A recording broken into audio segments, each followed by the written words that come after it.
mga kasaklista, may bago po tayo bike check or bike review. So requested po ito ni X Squared. Ito po yung Tomax na mountain bike. So 27.5 po pala to. At saka ito po yung picture niya. So view larger image. So ito po siya. Okay, ito po yung Tomax na 27. So before niya gagawin, check muna natin yung kaniyang size. Meron siyang 52 cm ba and 1 centimeter and 1 so na yan, okay. So meron po siya mga centimeter po at dapat tayo sa kanyang spec. So place of origin pala, details muna tayo. uh, place of origin at Tianjin, China. Model number 6MT19 SF500 at saka aluminum yung material na. So gross weight 9 kilograms, weight 26, hindi pa siya sa ball. At saka yung handle ay Tomax fork, motor ay steel na pala to, gear na ay 27 sika force siya na rin siya. At saka yung net weight niya ay 17 kilograms, frame steel. Training wheels wala, saka yung wheel niya ay 26. So ito pa yung kanyang product description. So zoom in natin to mas maklaro.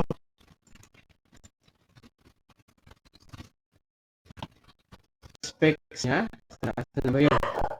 So ito po, yung frame niya ay painting frame niya naka 26 TV frame, tsaka fork niya ay 26 din. Copy alloy crown suspension fork, handlebar niya ay steel swallow handlebar. Meron pala ganito, steel swallow handlebar. Tsaka yung stem pala niya ay alloy. Yung grip niya ay rubber tsaka color black. Yung brake, excuse me, yung brake pa niya ay silver. Painting po ito, okay. At saka FNR, naka-disc brake na rin siya, front and rear. So yung chain wheel pala niya ay 1 by 2 inches by 3 by 2 inches by 24, 30, 24, 24, 42 T by 170 millimeter steel. Yung chain pala, yung chain niya ay 1/2 by 332 by 110 L index. Yung length pala, yung length 110 yung length niya. At saka yung rims naman niya ay naka 2636 H1 HX1 H by 1.75 by 14 by 14 gram and 25 millimeter alloy double wall rim. So yung tire niya ay naka 26 by 1.95 at saka black yung color niya. So yung tube naman niya ay 26 by 1.95 Botil AB 38 mm at saka yung hubs niya ay steel and LED po. LED po yan. So spokes niya ay 45, number 45 yung spokes niya 140 gram for 14 grams ED spokes. Yung shifter niya ay Shuntai MX927 at saka yung derailleur niya ay Sunrun FDQD35. Yung rear derailleur naman niya ay Shuntai MX9. Yung freewheel din niya ay black and brown. Color 1/2 by 332 by 14 to 2080, 9 pieces index. Saddle niya ay good quality MTB saddle. Naka-seat post na rin siya steel with alloy quick release. So naka-quick release na ito. At saka yung pedal ay plastic. At saka yung kickstand niya ay steel single rear stand.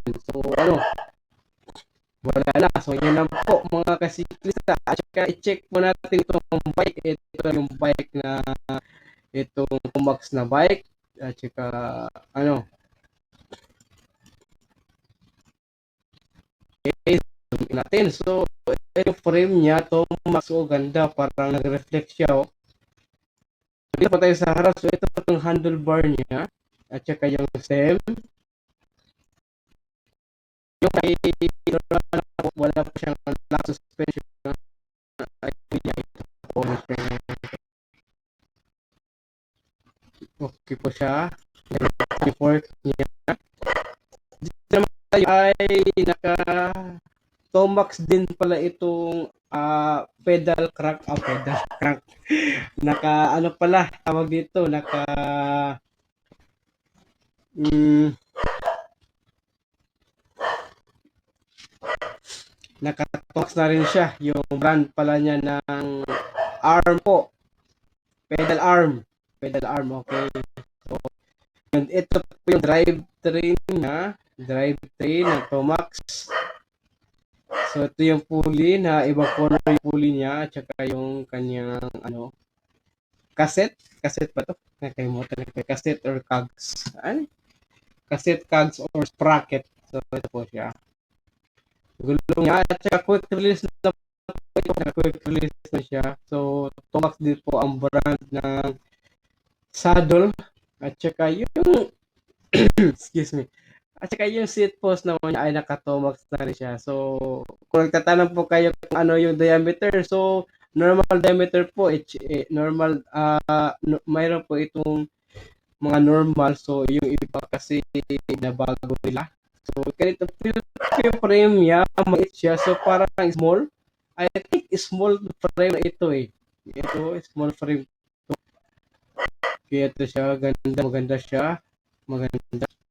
Okay na okay ito. Ayos na ayos itong back net. Ito,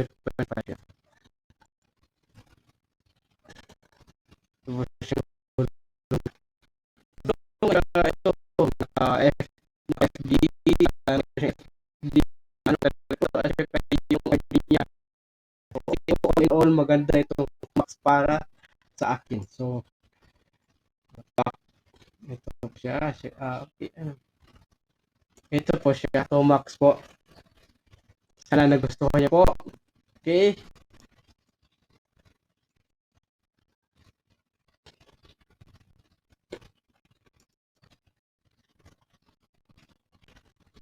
Balik itong camera, baka ano, okay na siya. Nag-error kasi kanina kasi nagka-conflict sa ibang camera. Nagka-conflict sa tawag dito, built-in na camera dito sa aking laptop.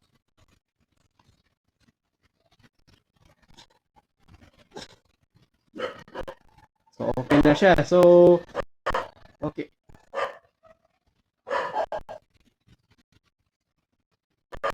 So, okay na pala yung camera. So, yun po mga kasiklista. Yun po yung Tomax MTB na 26er.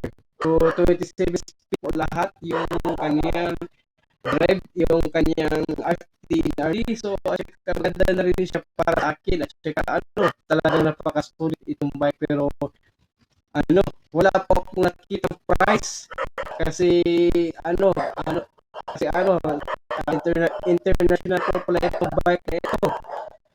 Tsaka pasensya sa mga aso na sa labas. Grabe, napakaingay talaga. Kasi may ibang tao kasi padaan-daan yung mga palahubog na dumadaan dito sa aming subdivision. So, hindi pa nagapan ng mga household members kasi natutulog pa. Okay, balik po tayo mga kabilisa. So, yun po muna yung aking bike check or bike review. Sana po nagustuhan niyo po yung aking bike check or bike review itong Tomax na ATV na 26er. Okay, thank you so much X-Squared for suggesting new bike check or bike review. Ito po yung Tomax. Sana magustuhan niyo po at sana magustuhan mo rin X-Squared itong bike check and bike review na request mo para sa akin. So guys, ako nga pala si Randon at ito ako po ang Tech Cyclist. Thank you so much for watching. See you again on my next vlogs. Thank you so much. Goodbye. Peace out.